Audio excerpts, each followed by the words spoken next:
So the pass or the shift in the real world applications of it. First of all, I think the pass or the shift, as I would consider it, is probably the most overrated, underrated move. And what I mean by that is that it's an underrated move, it's an underrated utility, and that a lot of people don't use it. I personally don't use it. I don't use it very much. I find that I can accomplish the things that I would want the shift to do for me by using other moves that are a little bit more accessible, a little bit more burnable. And we're going to talk about what that means in a minute and what it means in YouTube world and what it really means to be able to have a move or an element that is burnable by a spectator's eyes. So in a sense, it is underrated. It is not used as widely probably as it could be. But it's also, I think, overrated as an underrated move in that you'll get on YouTube and you'll find all kinds of videos on there talking about how it's the holy grail move and it's the move that every magician should know and it's something that you should spend hours and hours and hours and hours mastering. And you'll see video upon video of people performing the move where they'll have the deck,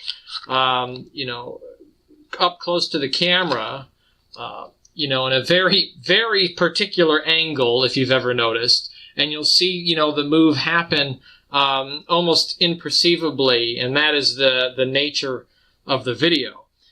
So in that respect, it's quite a bit overrated, I think. That kind of misses the point. It misses the forest from the trees for the utility move itself, I think, to be presenting it in that way.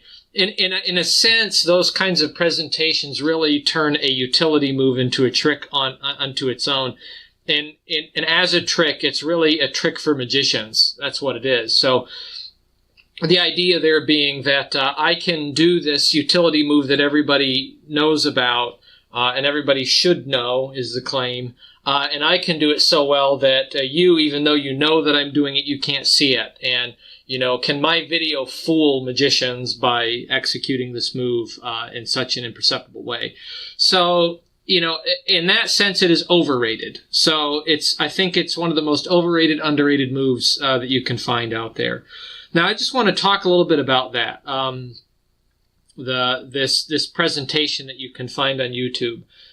Can it be done such that it is burnable, meaning that a spectator can look directly at it and watch the move happening and not notice that it's happening? Well, there are videos out there that demonstrate that that is probably true, that you can do that. Is that practical, however? And my answer to that is no. I think it's a total waste of time. I'll be honest with you. Because here's the deal.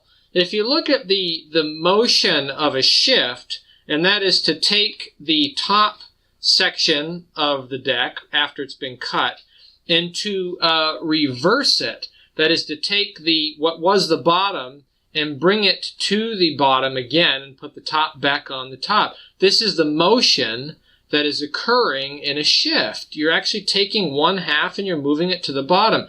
That's not a small thing. And if you're really going to do that, there's only one way to do that. This chunk of cards has to take up space where this chunk of cards is not, and it has to go to the other side, either on the side or on the front or on the back or on the other side, whatever the case may be. This is the motion that has to happen. You have to move these cards. You can't physically move them through, so they have to go around.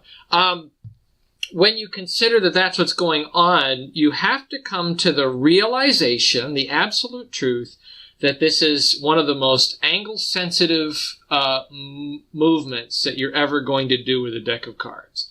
It just is. You're moving half of the deck from one side to the other. and you're doing it under some sort of cover such that it won't be perceived by someone who's looking at the deck. And again, we'll talk more about what that means in a minute. What is burnable and what is not, and what does that really mean?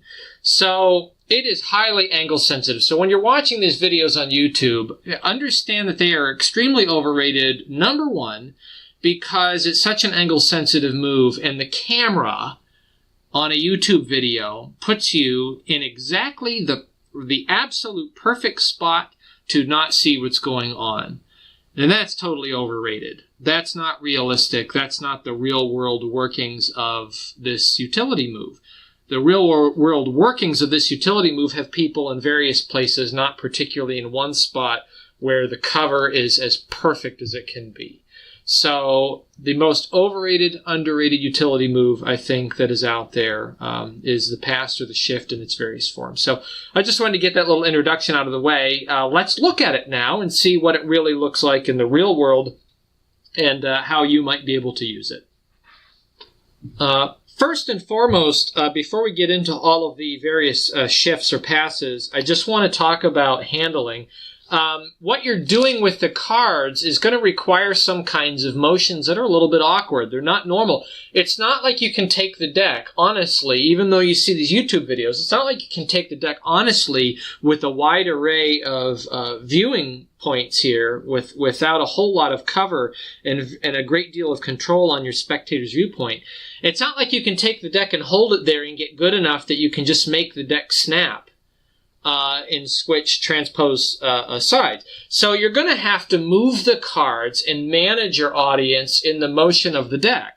So one thing that I highly recommend that I've never heard anybody else talk about when talking about really any utility moves, especially this one, in its various forms, is just being good with handling the cards. So you want to practice doing some, riffles hand to hand, riffling the deck on the front, maybe cutting the deck, swivel cuts or false cuts, doing a few of those. Just kind of cycling the deck around, going from dealing grip to biddle grip and dealing grip to biddle grip and going back and forth. Just different kinds of motions and doing them fluidly and doing it smoothly with a great deal of finesse. Because you're going to be doing moves like this. Even just cutting the deck to the table is a good motion to practice. Again, if you can, kind of like with a false shuffle, you want your false shuffle to look like the real shuffle. So the first goal in practicing a false shuffle is practicing a real shuffle and making your real shuffle look really smooth and really fluid and really well controlled, so that when you do your false shuffle, you can make your false shuffle look like your real shuffle, and also you make your real shuffle look a little bit more like the false shuffle so that they look interchangeable. Same kind of thing. So because we're going to be doing some movement with the cards, just spend some time doing things with the cards, various kinds of cuts and moves and different kinds of motions that are going to blend well with the motions that you have to do with an actual pass. So that is my premise to all of these. Get good with moving cards around in your hands in various ways, doing it smoothly and cleanly without having them fall all over the place. That's a very, very important thing, I think, to doing this well. So let's take a quick look at the classic pass. Now, this is probably the one that is most abused on online videos as being the most overrated, underrated move in card magic. The classic pass. The goal ultimately is to make this motion as imperceivable as possible when someone is looking at the deck. There are people who, from this view or over the shoulder, okay, anywhere where this hand, the over-top biddle grip hand is covering all of this space on this side of the deck. There are people who can do this move such that, at least with a certain frame rate, let's be honest with that too. So 24 frames per second, 30 frames per second, typical video. This is 15 frames is what you're going to see this, because it just keeps the video small. So there's even more frame drops in there. would make this move look almost completely imperceivable. Now, that's to say nothing about the sound that you're generating in the move. But the general movement is this, that you're taking the top half and then it's being pulled down through and then pushed down to the bottom of the deck to bring the top back to the top.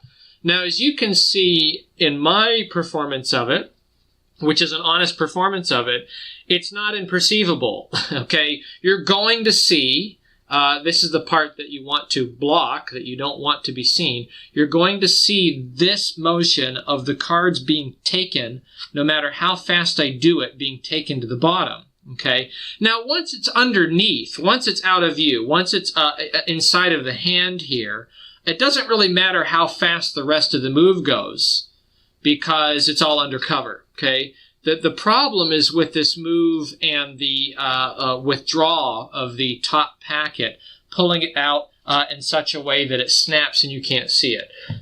You can spend time working on this motion over and over and over again. Here, I lost it here. You can spend time working on this motion over and over again such that you can get it very, very quick. And probably the best way to do it is just to do it over and over again. Now, a couple things about the move.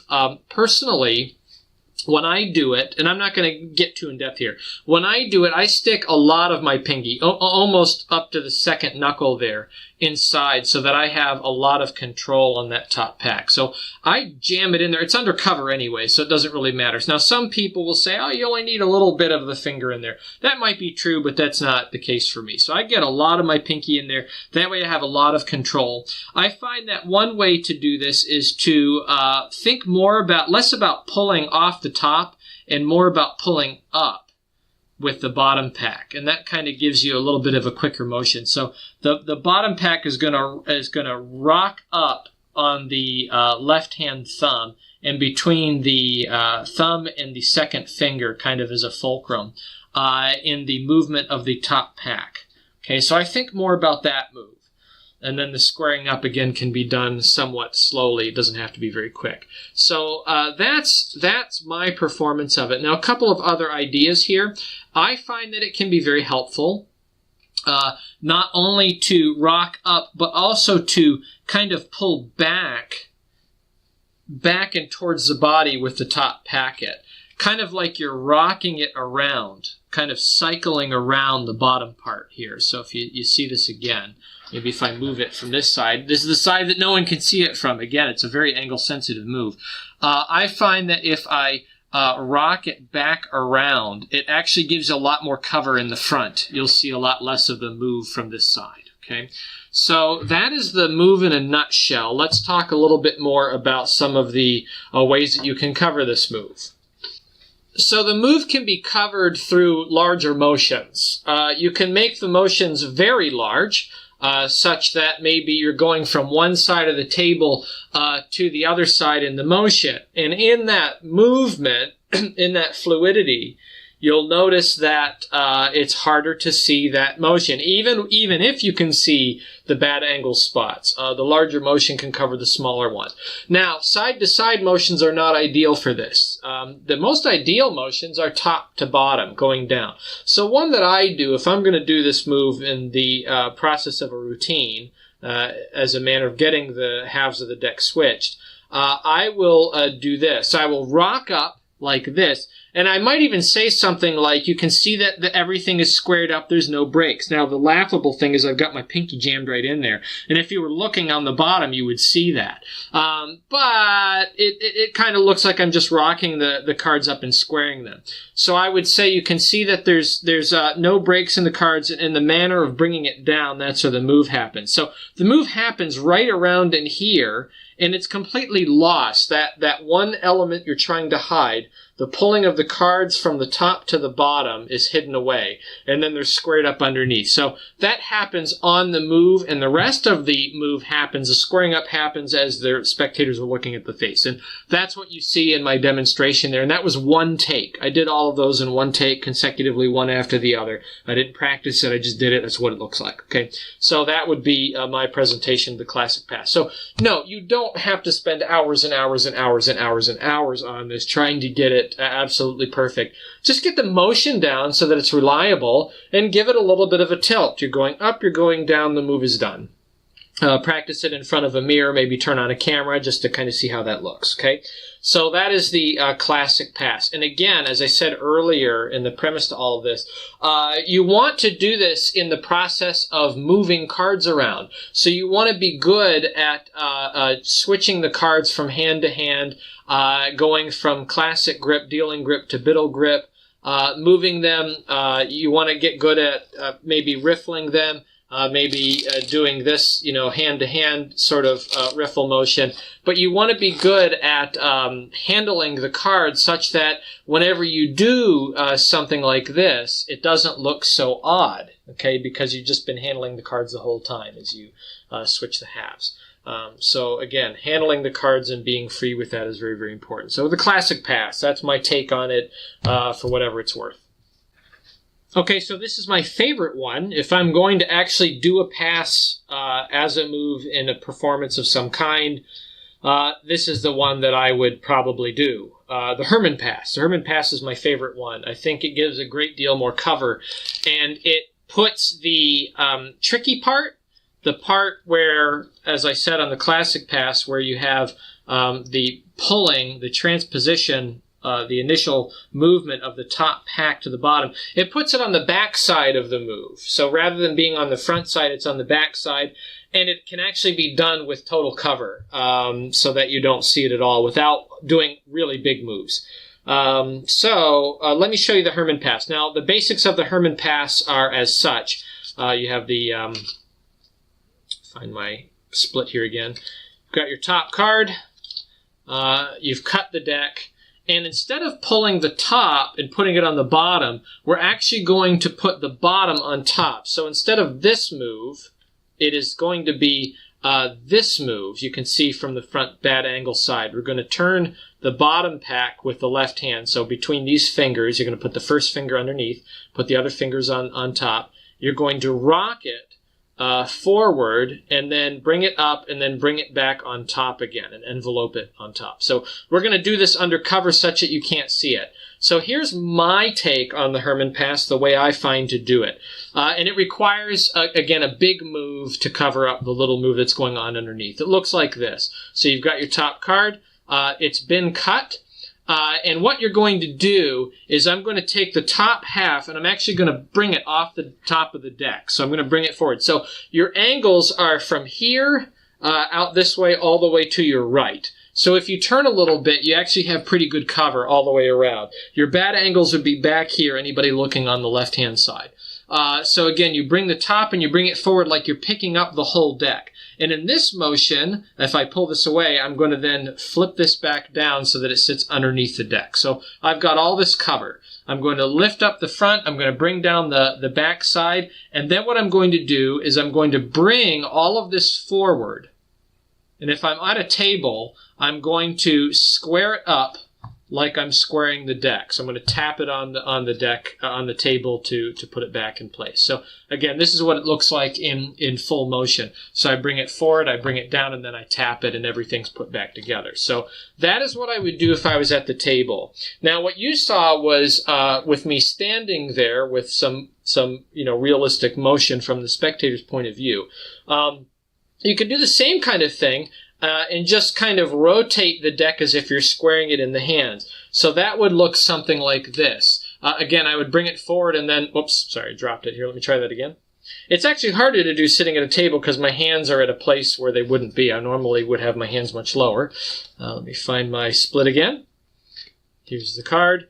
Again, it would look like this. So I'm standing up now. I'm not at a table. I would bring it forward. I'd do the same thing, and then I would square the deck like that. So again, it's the same kind of thing, but rather than tapping it on the deck, I would reach over and square the deck. So again, it looks like this. I would bring the top forward, and then I would square the deck as I bring it together. And it looks just like you're squaring the deck, and everything has been transposed. So my favorite one is the Herrmann pass. It has the greatest amount of cover, and it puts the shady part of it on the back side of the trick when you're apparently squaring the deck. So Herrmann pass, that's my favorite one. you can tell the powerful nature of the Herrmann pass compared to the classic pass when you start to examine all the other passes and shifts that are out there. And you recognize the fact that most of these shifts that there are, the more basic classic ones that you can learn, favor the motions of the Herrmann pass over the classic pass. That is, moving the bottom of the deck to the top rather than the top to the bottom. This one is no exception. It's called the spread pass. It's a variation on the Herrmann pass. It's also very good, but it requires a very special kind of circumstance. So we have our top of the deck. It's been cut to the bottom. This is usually done in the process of identifying a card in the middle of the deck. You've spread half the deck or a certain amount of the deck over into the right hand, and you show your card that you're looking at, which is halfway down or so. And then you turn it over, and in the process of putting the deck back together, you do the Herrmann move, where the deck is going to flop down like this and then be caught up on the other side. So slow motion, it looks like this. I'm spreading. As soon as my cards hit this spot, I would then rotate the cards down. I square everything up. These cards are collected into this hand, and then they are turned over like a book. And that is all under the cover of the left. So this is quite angle sensitive. You want to be doing it from the left side. Now, there are some people that can do this from angle coverage all over at such a speed that no one really notices what's going on, even though it looks a little bit shady with some verbal misdirection. It's not really noticed. I highly recommend Sean Farquhar's HG effect video. It is his take on Acon, where he does cover this move in one of his variations on that. He teaches this the best out of anybody I've ever seen. I'm not going to get into his nuanced approach of this, but I will just show you kind of the basic maneuvers. So again, at more full speed, you would have again, the deck spread. In the right hand, you'd be showing a card that's somewhere down in the middle. And then in the coverage, now I will show you this. I normally like to cover on the top edge because it gives you more coverage of what's going on here. In the completion of the spread and the collection of the cards, you would do that move, and you would put the bottom back onto the top again. So again, in full motion, looks something like this. You show the card. In the collection of the cards, you would then collect it all together, and that is the pass, the spread pass. Variation on the Herrmann pass. The next one is actually the Charlier cut, and it's the original intention for it. So anybody who works with cards should know how to do a Charlier cut. It looks something like this, where you have a break in the back. You're going to drop down the bottom cards, and this is a cut. It's actually a flourish. You push it up with your index finger and then drop the bottom back to the bottom. Now, as a cut, it looks kind of pretty. It's very easy to do.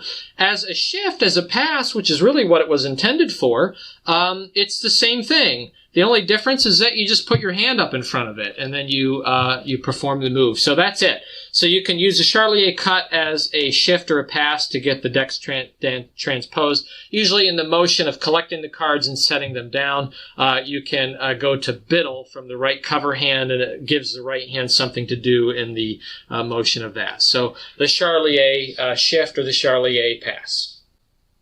And the last one here is the turnover pass that you saw in that video, my demonstration. The turnover pass is another variation of the Herrmann pass. So this one is really deceiving because the thing that you're doing is accomplishing, the thing that you're doing intentionally, I should say, in front of the spectator, is accomplishing the move. And there are no unnecessary moves involved in this. So if you're going to talk about what is burnable, this is probably the most burnable because you're really doing what you're doing. It is highly angle sensitive, I will say that, though. You really want to have people on the right side if you're doing it this way, or to the right back, not out here in the front. And it does require a lot of cover. So you're going to do the absolute basic Herrmann move. You're going to have your decks, your halves transposed here, so the card you want is buried in the middle. And you're going to just do the absolute normal Herrmann move. So from the side, from the bad angle, it looks like this. You're covering from the front.